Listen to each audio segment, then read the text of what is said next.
Have you ever looked around at your own life and realized you're living on autopilot, moving through a routine that used to make sense, but now feels strangely hollow? You wake up, check your messages, get dressed, sit in the same meetings, drive the same roads, talk to the same people, and yet there's this persistent, quiet voice somewhere inside you whispering that something's missing. You can't quite name it, and that's what makes it so unsettling. You're not in crisis, at least not outwardly. You're functioning, maybe even successful. But when the noise dies down and the masks slip off, a deeper kind of fatigue shows up. Not just exhaustion from work, but from pretending that everything still means what it used to mean. That voice you keep trying to silence is not a sign of weakness or failure. It's the beginning of awakening. Jung called this the point where the ego, the personality you built to survive and succeed, starts to fracture under the weight of its own incompleteness. The life you built served you once. It gave you structure, direction, belonging. But now it's grown too small for the man you've become, and your psyche knows it. That's why you feel restless even when things look stable, why you scroll endlessly at night looking for something to reignite your purpose, why success tastes like dust even though you worked for years to earn it. You're not lazy, you're evolving. Most men hit this wall somewhere after 30. In your 20s, life is about building.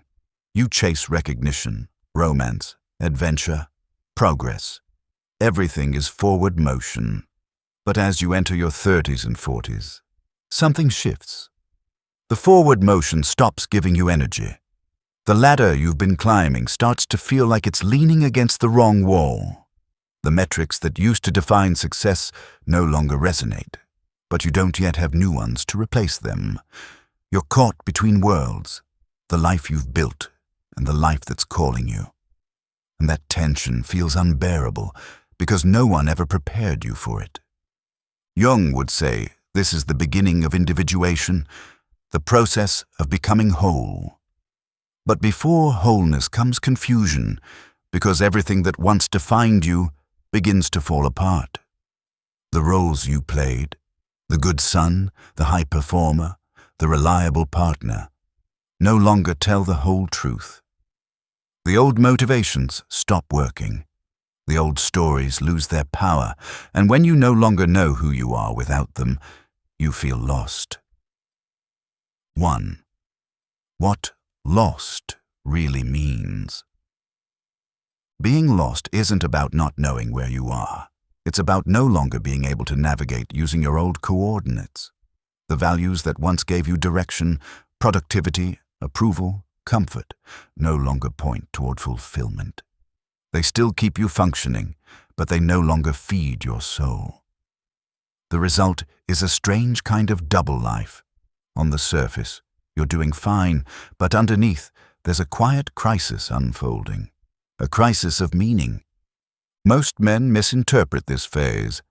They assume they've made a wrong turn, that maybe they chose the wrong career, or partner, or city. But meaning doesn't disappear because you picked the wrong externals. It disappears when you stop being in relationship with your inner world. The real issue isn't where you are, but how far you've drifted from your own authenticity. The more you've lived for approval, from parents, bosses, partners, society, the more you've built a life that looks right, but feels wrong. That sense of being lost is your psyche's way of telling you that you've outgrown your current identity. You've reached the edge of the map drawn by the younger version of you, the one who built his world around survival, ambition, or belonging. And now you're being asked to start a new map, one that's drawn from the inside out.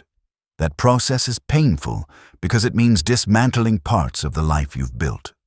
But the pain isn't punishment, it's information.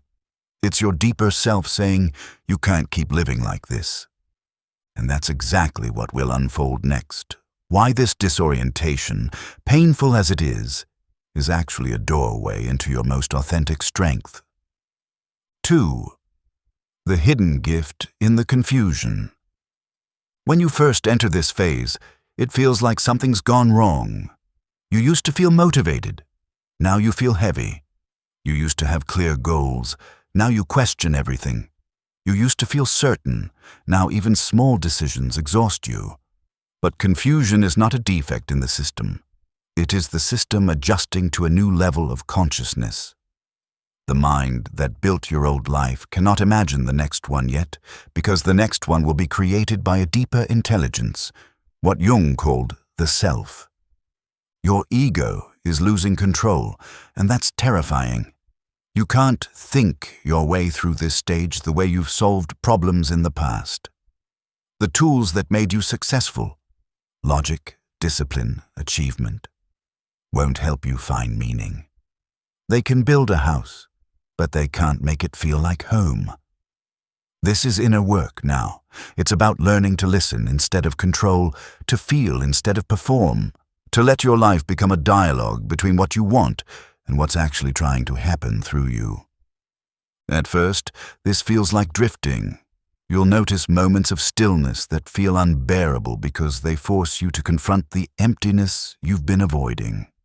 You'll find yourself asking questions that don't have immediate answers. What am I doing this for? What do I actually want? And that's the point.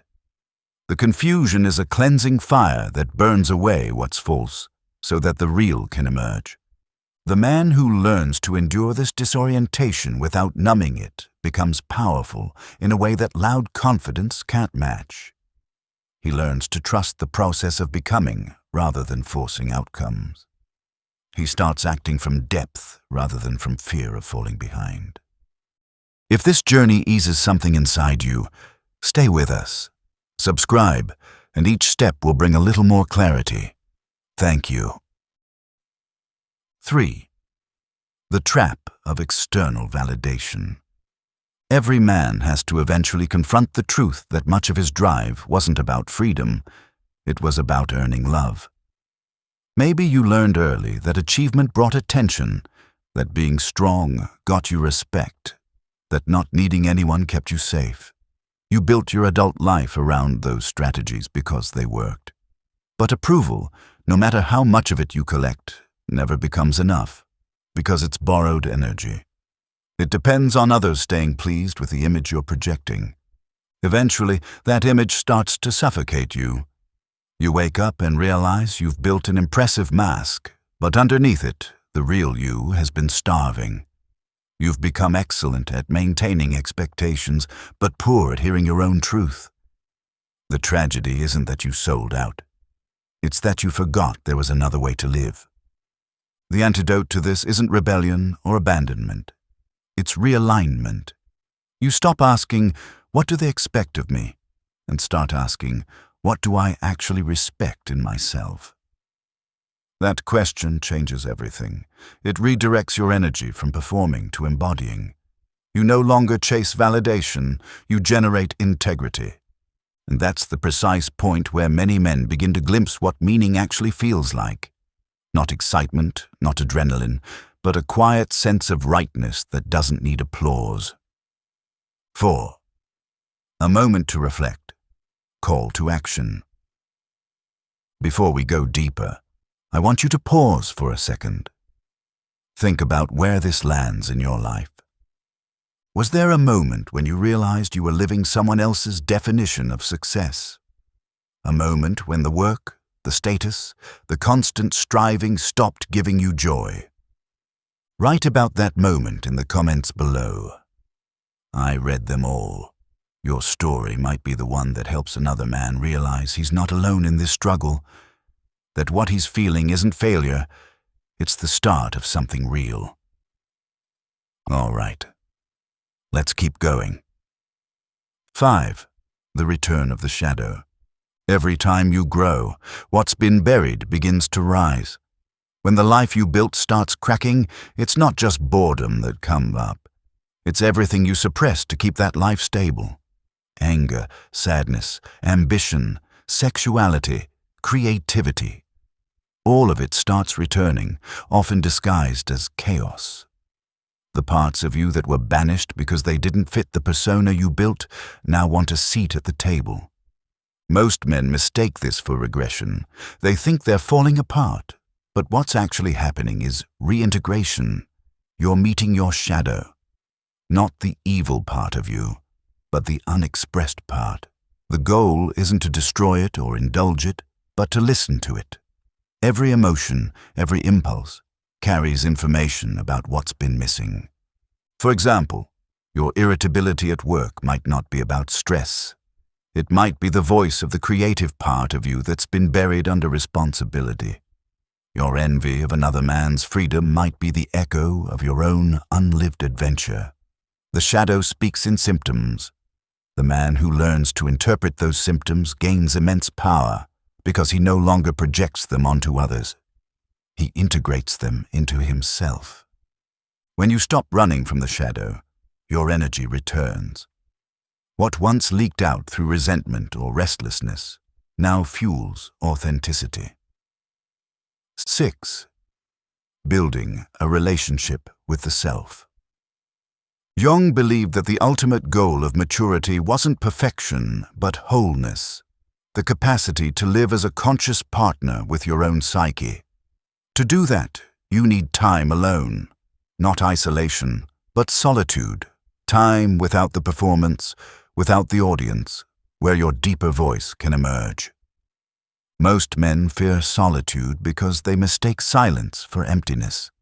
But when you begin spending time with yourself, walking without your phone, sitting quietly in the morning, journaling without editing, you'll start to notice patterns emerging.